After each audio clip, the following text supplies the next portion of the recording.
Hello and welcome everybody. SF Live Breaking News Special. My name is Kai Hoffman. I'm the CEO of the Soar Financial Group. In a couple seconds, I'll be joined by Philippe Cloutier. He's President and CEO of Cartier Resources. And before we get started, please be reminded to follow us on YouTube, follow us on Twitter, hit the like, smash the subscribe button, leave a comment. We always want to hear from you. And it's quite important that I disclaim that we own shares.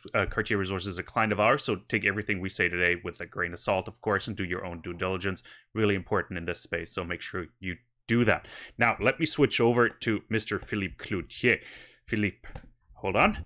And we're on the mobile setup, so everything's a bit slower, but good morning. How are things? Things are excellent, actually. It's a good way to end the year. Oh, I can imagine. Resource estimate on Benoist out this morning, the main topic of our conversation today. Roughly 230,000 ounces in all categories. Run us through the key highlights. Run us through what the reason for the resource. Well, the reason for the resource is quite simple. I mean, this project clearly has a gold endowment. The project was discovered early 90s. There was a historical resource estimate, mind you, right? Prior to the 43-101 implementation. So there was a rough, smallish resources of about 500,000 tons at 5 or 6 grams per ton gold for roughly 80,000 ounces back then. And it wasn't 43-101. There was subsequent drilling, etc., more definition of the system. So we felt that prior to launching a major diamond drill program, we needed to firm it up, table a maiden resource estimate, NI 43-101 compliant. And here we are. As you mentioned, all categories, just over 220,000 ounces of gold, 7.7 million pounds of copper, and 500,000 ounces of silver. I think it's an impressive beginning simply because the nature of the mineralization and the beast that we're tackling in the upcoming drill program will, hopefully lead us to much bigger things in 2021. Yeah. What was the basis of the resource calculation? Run us through that. Of course, I have read the press release, so I know, but run our listeners and viewers through the basis. Like, what did you use? What kind of data was used to calculate that resource? There's historically about 72 diamond drill holes, 24,000 meters, but essentially concentrated from 0 to about 400 meters over a 400-meter strike length, and not much drilling elsewhere. So you'll see where that comes into play with the original. So that the database was rather small, but very compact. There were historically gold, silver, and copper values, but only the gold values were ever considered back then. And we decided to look at it holistically.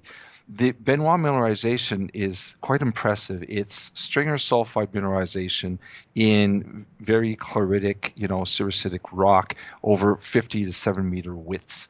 So it's a very nice hydrothermal vent there that we have.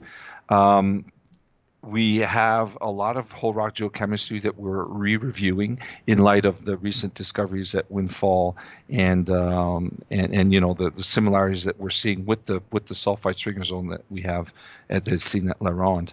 But I mean, the basis for doing this resource estimate was the limited database of 72 holes, 24,000 meters of diamond drilling, very compact, on a sulfide stringer system, and open at depth and laterally.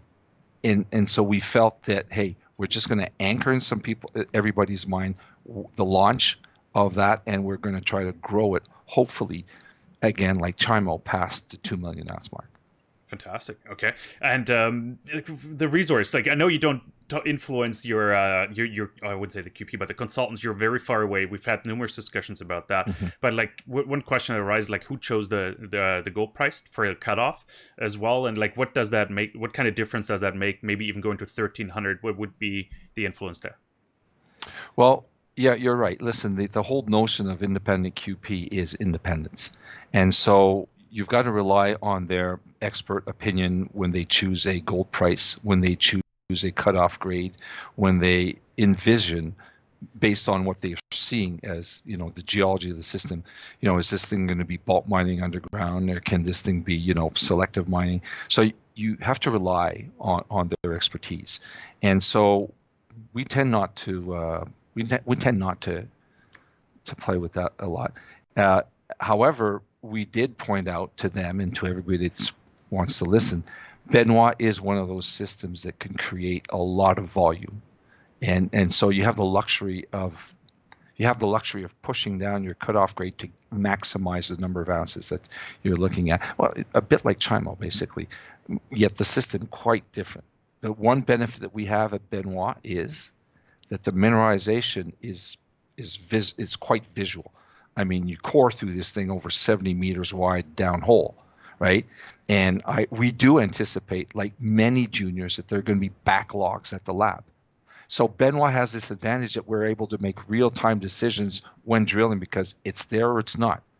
And so we're able to, apply contingency plans if it starts to, diminish or blow out, And the beauty of it is because it's so clear-cut sulfide stringers, well, we have a very high confidence, as it is right now, on the ore vision anomalies that we're going to be pursuing in the diamond drill program. Great. Couple follow-up questions. We got one question on Twitter when we announced our breaking news special was whether Benoist can be extended laterally or just vertically. So, both. Both. What the guidance for the lateral extension will be focusing on the ore vision anomalies that are copycats of what the deposit looks like from a geophysical perspective, and obviously at depth. Early January, we're going to roll out in a press release, just to set the stage, the details of the program.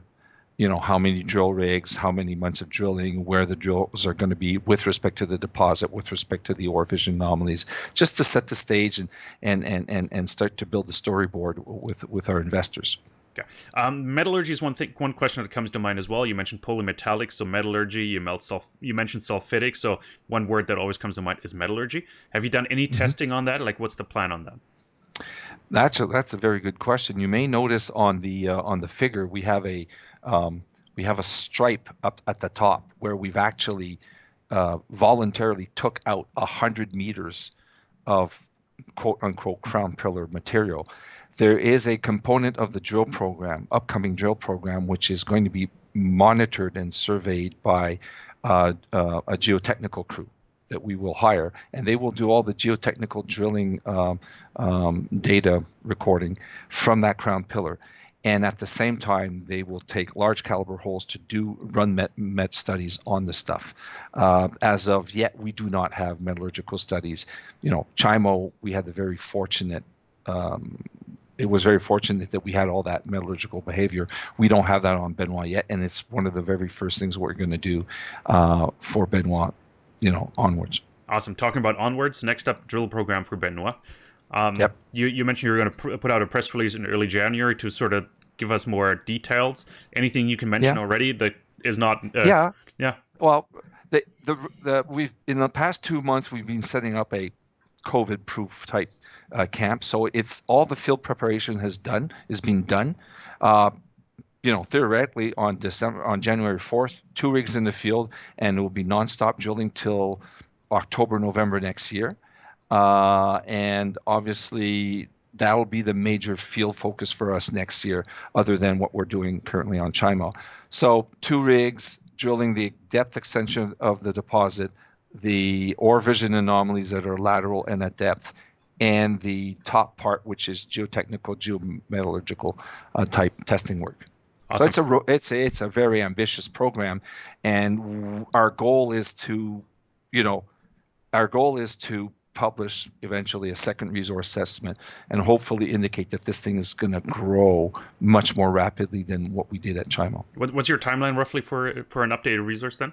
Probably end of the year, I'm assuming. Well, by the end of the year, hopefully. Again, my only concern about next year is the pressure put on all walks of service providers here in the Abitibi, be they drillers, geophysicists, assay labs, consultants for resource estimate work and engineering. I mean, everybody is really mandated out. Okay, so you're asking investors for patience as well. Like everybody is more or less, right? So not only me, I suspect every CEO of every junior company or mining company that's in established, brownfield areas, like Abitibi, the Carlin Trend, et cetera, et cetera, yeah, those contractors are going to be weighed down a lot. Yeah. You mentioned Chimo, and I sort of want to wrap this up here on Benoist, so we're done with. So you mentioned Chimo. You're expecting 2 million ounces. You mentioned in Yeah. a resource update. When can we expect another the official number coming out? We're meeting with the group shortly, and I think January is going to be a month where we might come out with some news for Chimo. But again, we like what we see, and because we feel that it's going to be north of 2 million, we don't want to stumble. And Chimo is a different beast from a project that has no historics. It's got a wealth of geological, metallurgical, mining heritage that benefit the project. So not adding that as a technical component to all the drilling information that we have would be stupid. So so but we're confident that Chimo is going to be north of 2 million, and with the economic assessment that will follow, we're going to have there's going to be a price tag on Chimo in 2021. Fantastic. So Let's sum up 2020 for you as well, real quick. Like let's use the last minute to sort of put a bow around 2020 for you as well for Cartier. It was, if you take COVID out of the whole equation, it was a fairly successful year. Well, yeah, three things. We're cashed up. I mean, in August and July, August, September, we raised almost $10 million at twice the current share price. So we're walking in 2021 with a robust treasury. We've advanced Chimo to where we think we're worryless now. It's going to make it, and so we just want it to cross the finish line. And then in the meantime, while that's being done by a group of professionals, we're launching what we do best, drilling on Benoist.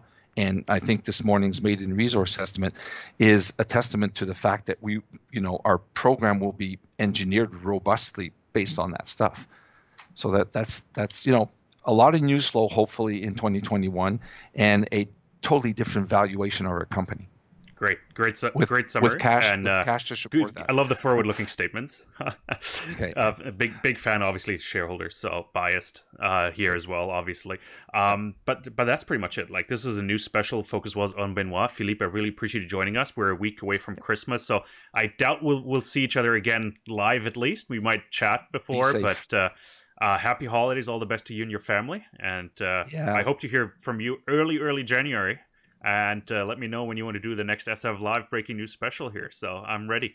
Well, with a new grandchild on the way, the next new live special will probably have a new baby too. Oh, fantastic. We'll put her in the background. All the best to you, Philippe. Everybody else, thanks for watching. This was 2020, an interesting, insane, crazy year for all of us. This is the last time you see my ugly muck online here. So happy holidays to everybody. Thanks for joining us this year for all the episodes. Really appreciate it. Thanks for sending in questions. Thanks for following us on Twitter, on YouTube, all the other social media channels. This is a format for the investor, for the listener, for the viewer. So we really appreciate you tuning in. Any feedback is highly welcomed. So make sure you use the hashtags, the likes, the comment function, and to let us know what you think. And we're looking forward to seeing you guys all back in 2021. Happy New Year, everybody. Happy holidays, and we'll chat very soon. Be well.